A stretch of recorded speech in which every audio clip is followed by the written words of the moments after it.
नमस्कार। आप देख रहे हैं देव इंडिया लाइव। और इतिहास में जिस तरह से किसी पार्टी का मैनिफेस्टो तैयार होता है, कांग्रेस में राहुल गांधी ने सड़कों पर निकल के भारत जोड़ो न्याय यात्रा की शुरुआत की और जनगण से कंसल्ट करके, जन समस्याओं से जुड़ के, देश का माहौल देख के उन्होंने एक जो मैनिफेस्टो उसको भी नाम दिया न्याय पत्र। यानी कि न्याय पत्र उन परिस्थितियों में निकला है जहां एक तरफ संविधान बचाने की लड़ाई है, एक तरफ आरक्षण बचाने की लड़ाई है, रोजगार और युवाओं के जुड़ी बातें हैं, और देश का मूल निवासी और देश के मूल जनता को जब जब उन्माद के मुद्दों से डिस्ट्रैक्ट करने की कोशिश की, तो इस युवा नेता ने एक बड़ी चुनौती आज सत्ता के सामने रखी है। और इसी यात्रा में जो सक्रिय रूप से भागीदार रहे और ये कहेंगे कंजावला आंदोलन के पुरोधा है भूपेंद्र रावत जी और कर्नल मलिक साहब हमारे साथ हैं। हम जान लेते हैं कि न्याय पत्र में क्या है। नमस्कार। नमस्कार। देखिए, मैं आपके माध्यम से आपके दर्शकों को बताना चाहता हूं कि निश्चित तौर पर हमारे देश के अंदर पिछले 10 साल के अंदर एक तरफ हर साल 2 करोड़ लोगों को रोजगार देने का वादा करके सत्ता में मोदी जी आए थे 2014 में, लेकिन सत्ता में आने के बाद रोजगार की बजाय लोगों से कहा गया बेरोजगारों को आप पकौड़े तलने का काम कीजिए। तो बेरोजगारों के साथ में अन्याय जो हुआ है उसको न्याय में तब्दील करने के लिए कांग्रेस का न्याय पत्र है, जो कांग्रेस ने तय किया है कि सरकार की 30 लाख वैकेंसियां खाली हैं, 30 लाख पद खाली पड़े हैं, उनमें 30 लाख नियुक्तियां कर दी जाएंगी। मैं दावे के साथ में कह सकता हूं कि देश के करोड़ों बेरोजगारों के साथ इससे बेहतर कोई न्याय हो नहीं सकता कि उन्हें नौकरी दी जाएगी, पक्की सरकारी नौकरी। इसलिए मैं मानता हूं बेरोजगारों के साथ न्याय का मामला है। हमारे देश के अंदर आप सब लोगों को जानकारी है, 3 काले कानून का मसला हो, चाहे किसान आंदोलन का मसला हो, 750 किसानों की शहादत हो गई है। एमएसपी की गारंटी, न्यूनतम समर्थन मूल्य की गारंटी को लेकर, और नरेंद्र मोदी की सरकार ने वादा किया था कमेटी का गठन, लेकिन एमएसपी की गारंटी नहीं दी, अन्याय किसानों के साथ किया। उसको न्याय में तब्दील करने के लिए न्याय पत्र में कांग्रेस ने एमएसपी की गारंटी और अब तक किसानों का जो कर्ज है उसे माफ करना, और भविष्य में जब किसान कर्जा लें वह कर्जा माफ होना चाहिए या नहीं होना चाहिए, उसके लिए एक आयोग का गठन करना, ताकि किसानों को समय समय पर, जिस तरीके से हमारे देश में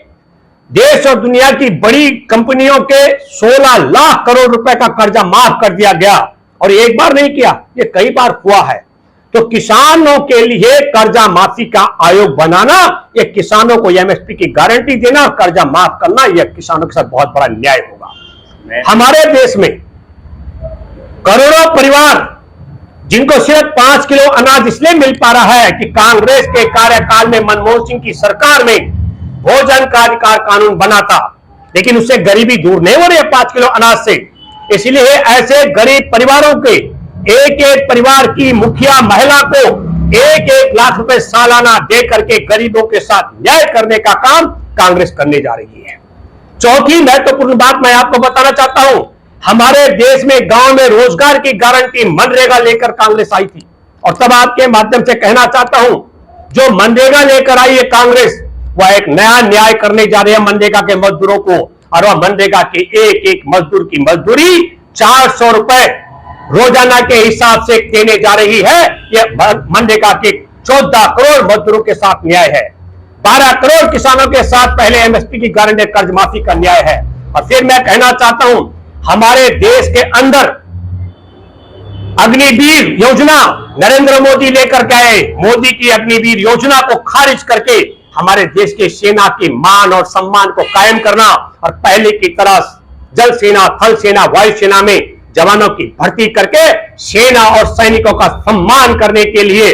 ये मैं मानता हूं, देश के सैनिकों के साथ और देश की सेना के साथ और देश की सुरक्षा के साथ न्याय करने की योजना है कांग्रेस की। हमारे देश के अंदर डिप्लोमा करने के बाद अप्रेंटिसशिप करते समय जो दिक्कतें गरीबों को होती हैं, उसको कानूनी तौर पर उसका अधिकार में तब्दील करना, प्रत्येक डिप्लोमा धारक के लिए अप्रेंटिसशिप कि गारंटी और अप्रेंटिसशिप के दौरान 1 साल के लिए 1 लाख रुपए देने का प्रावधान, यह है गारंटी। हमारे देश के अंदर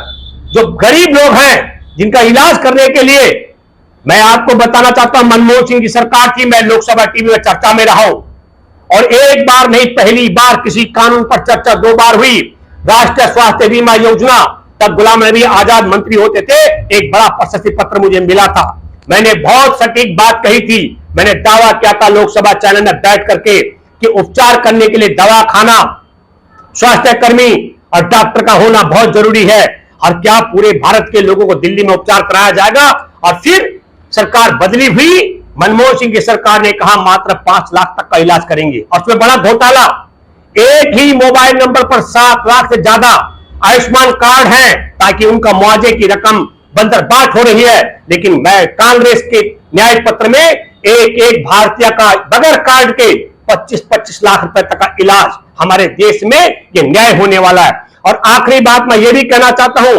कि 1 लाख रुपए गरीब परिवारों को हर साल देने का जो मामला है, वह गरीबों के साथ भी न्याय है और हमारे देश में करोड़ों वृद्धों के साथ भी न्याय है, क्योंकि वह परिवार की सबसे वरिष्ठ महिला को 1 लाख रुपए मिलेगी। यह बहुत बड़ा न्याय कांग्रेस करने जा रही है।